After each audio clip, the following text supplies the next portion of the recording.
Adam Lavelle, the wrestling snob here from WrestlingDoneRight.com. We're here to talk about Sunny Voyage, which just happened yesterday, November 9th, 2024, Pro Wrestling Noah, of course. Let's kick this off by talking about the very first thing that happened on the show was Taniguchi had to come out and be weighed in. Would tonight's match with Taniguchi and Eita against Hayata and Yohei be for the junior tag team champions? And yes, it will be. Taniguchi weighs in successfully. He meets the weight limit. If I recall correctly, it's under 105 kilograms. I forget what that relates to in pounds, under 200, something like that. I don't know, forgive me. But the main point is Taniguchi, after much dieting and hard work, earns a junior title shot with his partner Eita against Hayata and Yohei later on. Very cool stuff. Very exciting. Can't wait to see how that match goes down. But our first match of the night was Masa Kitamiya, Asuka, and Black Menso-re against Anthony Green, LJ Cleary, and Yu Owada. Look, folks, I'm not a fan of Black Menso-re. The person, I don't know the person. He's a goofball under a mask. You can't take anything I say on a personal level. And for those of you that don't, forgive me, I'm used to dealing with so many American fans that take everything personal, like you hate them or the wrestler legitimately. I just can't get into him. He's so goopy. He's so foolish. Is he the worst comedy wrestler out there? No. But he's a comedy wrestler, and I'm not into it at all. But of course, Yu Owada is the one to go down here. Anthony Green, LJ Cleary, and Yu Owada against Kitamiya, Asuka, and Menso-re, and Owada goes down. I'm a big fan of Owada. I get it. He was the young guy in the match. You know, none of the veterans or the guys who've been around longer than him are going to go down or going to lose typically. But you got the comedy guy in here. Why couldn't he have been pinned? Why couldn't he have submitted? I don't know. If you're going to bring a comedy guy in, pay him, let him do his little dancing and prancing and whatever in the hell they're going to do. But let them eat the pins and the submissions instead of the badass young guy named Yu Owada. Not a great way to start the show, in my opinion. I should have skipped this flat out, but I'm such a fan of Owada, Kitamiya, and Asuka. And I like Green and Cleary too, but man, I really like Asuka, and I really like Kitamiya, and Owada. But again, I should have skipped this. It was just an okay match, and Black Menso-re just, no. I'll stop. The second match was Tadasuke and Yuto Kikuchi taking on Junta Miyawaki and Daiki Odashima. I'm still reserved on Kikuchi, and I know some of you are wondering why. He's good. He is good. But to me, he's indie wrestler good. He still comes across like an indie wrestler, and thank God, and I'm going to keep saying this, at least for another time or two, that he's not doing that top rope walk holding his opponent's hand anymore. That seems to be gone. Hopefully, officially, and forever, because that's definitely one of the stupidest moves in wrestling. But like I said, Kikuchi's a good wrestler. Tadasuke and Odashima are the workers here. Okay, now that's taking nothing away from Kikuchi or Miyawaki, who are great wrestlers. I actually feel like Miyawaki has resorted to more of an indie style. And that and is appealing to children is working. It's working for him. It's getting him over. The kids love him. The crowd pretty much loves him. He's resorted to the super high-flying, big move kind of guy instead of being a solid worker. And that doesn't mean he's a bad worker.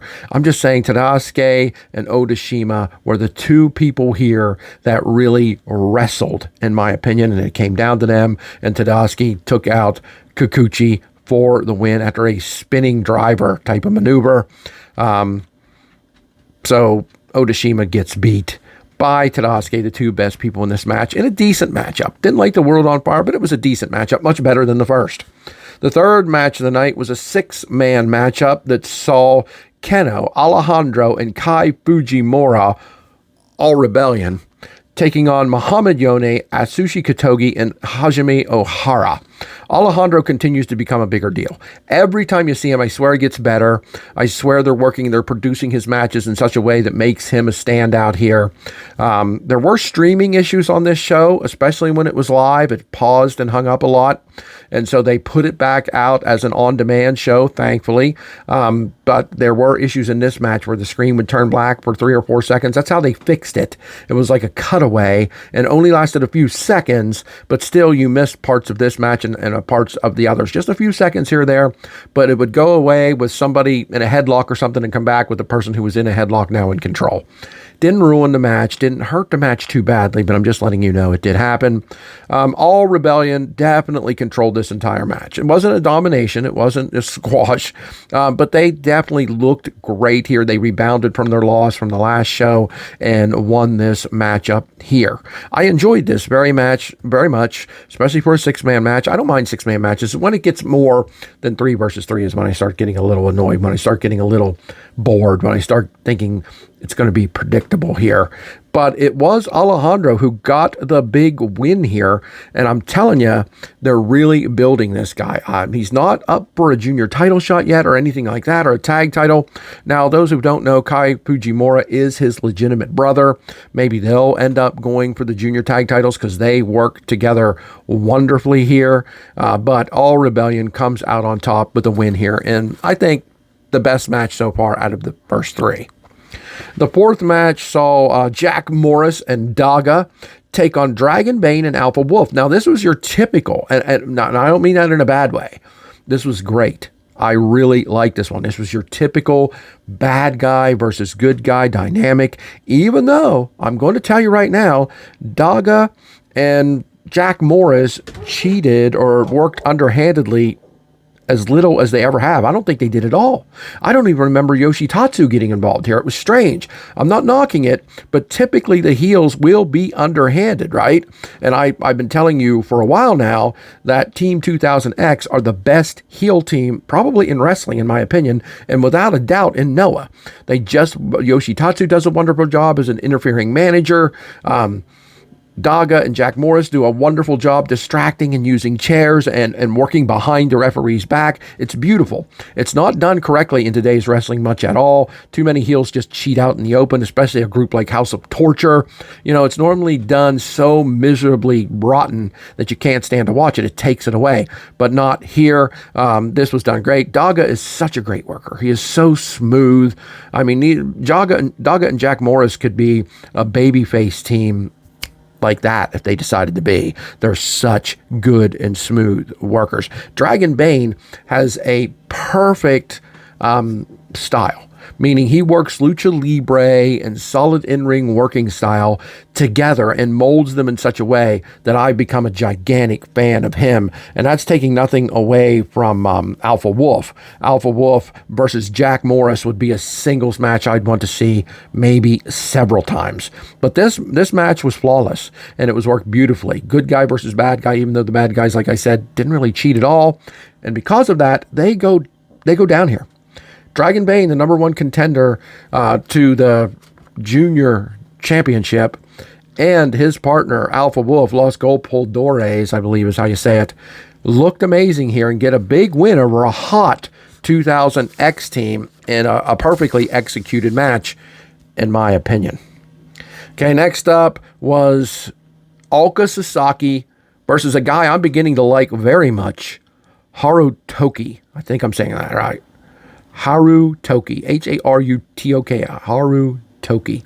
One word, Harutoki.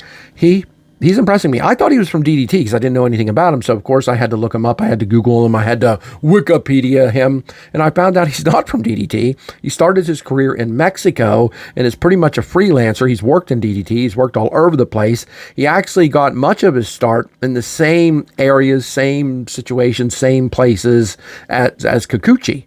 And Kikuchi's actually beaten him there, which unfortunate because I'm still reserved about Kikuchi. I am a fan of Harutoki. He is a solid in-ring worker. He has a good look. He has a good style. And this match with Ulka Sasaki was great. Okay. What do I have here? Titles on the line. No, that's not both great workers. Hotly contested match.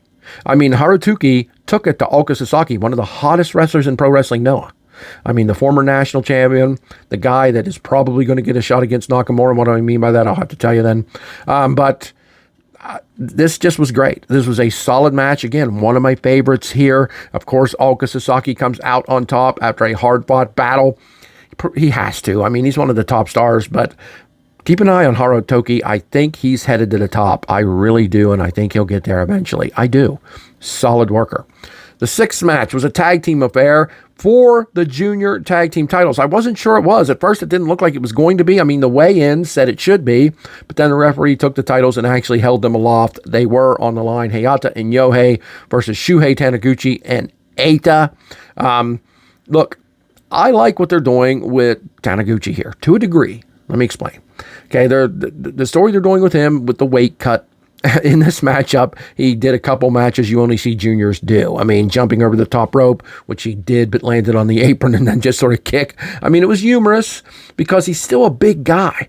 He's lost a ton of weight, but he's still big and he's still strong. He did a crossbody on both Hayata and Yohei off the top rope, slowly and kind of sort of sloppy looking, but they're trying to say, hey, he's a junior heavyweight now, so now he's going to try these crazy junior heavyweight moves. It wasn't too over the top, but it was a little silly, but it kind of worked because Taniguchi comes across like a guy who would probably do that. Oh, I'm a junior now. I got to work like a junior. You know, that's how he came across.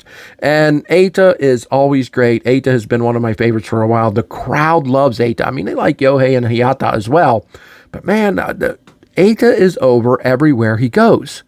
And at some point, Hayata and Yohei started to get control of Taniguchi. They were in there double teaming him. They were in there abusing him.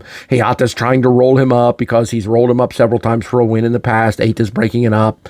Eita comes in with the mask, right? The Maibach Taniguchi mask, tries to put him on him. Hayata and Yohei take it away from him, put it in their corner, won't let him have it. There's several attempts of Eita trying to get him on him until he eventually does. And here we've got Maibach Taniguchi destroying everybody, including Eita, including Yohei and Hayata, anybody in his path. He's just a destruction machine.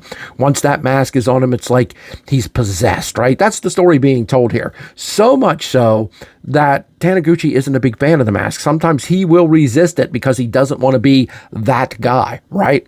Well, it came down to the end where it looked like Taniguchi was going to destroy them all and get the win again, but Hayata manages to pull the mask off of him, and he resorts back to Bruce Banner, his timid, mild-mannered self, and gets rolled up and pinned by Hayata. Yohei and Hayata retain the GHC Junior Tag Team titles. And I thought it was a fun match.